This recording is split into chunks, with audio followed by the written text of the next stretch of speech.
Assalamualaikum warahmatullahi wabarakatuh. Innal hamdalillah nahmaduhu wa nasta'inuhu wa nastaghfiruh wa na'udzu billahi min shururi anfusina wa min sayyiati a'malina. Man yahdihillahu fala mudilla lahu wa may yudlil fala hadiyalah. Asyhadu an la ilaha illallah wahdahu la syarika lah wa asyhadu anna Muhammadan abduhu wa rasuluh. Saudara-saudariku sekalian dimanapun Anda berada, yang semoga dirahmati Allah Subhanahu wa Ta'ala, kita akan melanjutkan pembahasan kita dalam kitab Tauhid, dan insyaallah pada kesempatan kali ini kita masuk dalam inti pembahasan kitab ini.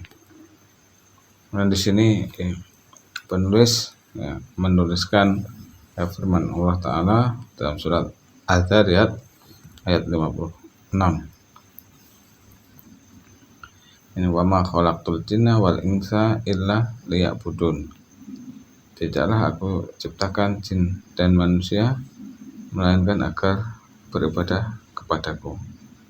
Jadi dalam ayat ini mengandung faedah atau bisa kita ambil pelajaran bahwasanya tidaklah Allah Subhanahu wa Ta'ala yang menciptakan jin dan manusia ini kecuali apa? Untuk beribadah. Ini semua makhluk. Di sini disebutkan jin dan manusia ini diciptakan oleh Allah Subhanahu wa Ta'ala ini agar beribadah kepada Allah Subhanahu wa Ta'ala. Maka di sini liyak budun maksudnya agar beribadah kepadaku, ini adalah merupakan hikmah dari penciptaan. Jadi sini kita ini diciptakan oleh Allah Subhanahu wa Ta'ala. Ini apa? Tidak hanya untuk main-main, tidak hanya untuk apa? Malas-malasan. Tapi apa? Agar kita beribadah kepada Allah Subhanahu wa Ta'ala.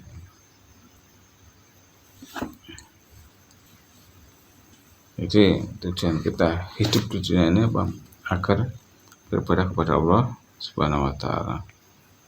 Kemudian di sini ada kalimat khalaqtu, ini aku yang menciptakan, mewujudkan sesuatu yang belum ada. Jadi Allah Subhanahu wa Ta'ala ini dalam menciptakan makhluknya, ini menciptakan dari sesuatu yang belum ada menjadi ada. Seperti dulu kita belum ada, sekarang menjadi ada. Langit dan bumi dulu belum ada, sekarang menjadi ada. Tapi kalau manusia dalam menciptakan bagaimana? Apakah sama seperti Allah? Tidak. Kalau manusia dalam menciptakan itu hanya merubah dari bentuk satu ke bentuk yang lainnya.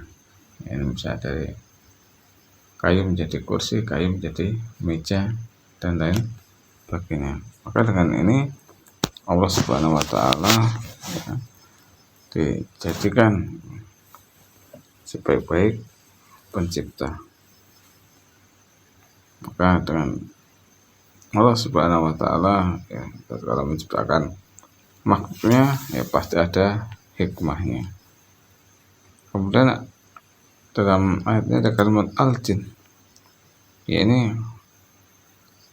sebenarnya alimul ghaibiyun makhfiyun anna. Ini mereka adalah gaib, alam gaib, makhluk gaib yang sama bagi kita. Jadi jin di sini adalah mereka makhluk yang tidak nampak, tidak terlihat oleh mata. Mereka bisa melihat kita, tapi kita tidak bisa melihat mereka. Maka dengan sini terdapat pada kalimat yang itu ada jin dan nun, keduanya menunjukkan apa? Makhluk yang samar, tersembunyi, tak kelihatan. Jenisnya adalah misalnya apa? Al-jannah. Jannah ada apa? surga. Nah, ini kita belum tahu, ini belum kelihatan, kita belum bisa melihatnya, ya, surga itu.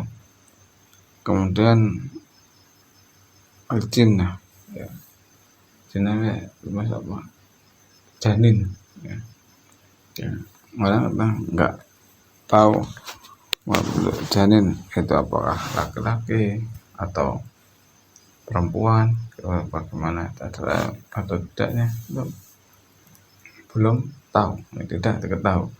Tapi adanya Pak USG itu, kalau USG itu hanya ya perkiraan. Wallahu alam. Kemudian ada lagi junnah. Wallahu alam, ini junnah ini misalnya ya benteng, ya.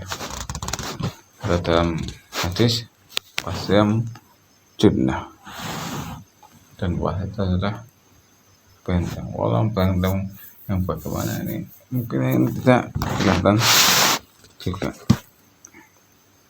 Kemudian di sini terdapat kalimat al-ins. Al-ins adalah manusia. Dinamakan manusia ya, karena mereka ya, tidaklah hidup kecuali dengan apa? Rupaan. Atau ya, ini ya karena dilakukan manusia, karena ya lupa, ya. Alhamdulillah dalam sudah usia lanjut ataupun sudah banyak lupanya. Atau dengan istilah lain ya, mereka ya tidak bisa hidup tanpa manusia yang lain. Jadi manusia itu apa? Butuh terhadap yang lainnya, terhadap orang lain, nggak bisa hidup sendiri. Kemudian dalam kalimat illa liya'budun, ini ditafsirkan tiwah itu nih, ya ini kecuali beribadah padaku. Ya, ini maknanya adalah untuk tunduk kepada masuk kepada Allah dengan ketaatan, menjalankan perintah dan meninggalkan larangan. Jadi maknanya di sini untuk beribadah kepada Allah ini agar ya tunduk kepada Allah. Tunduknya dengan melakukan ketaatan dan meninggalkan larangan.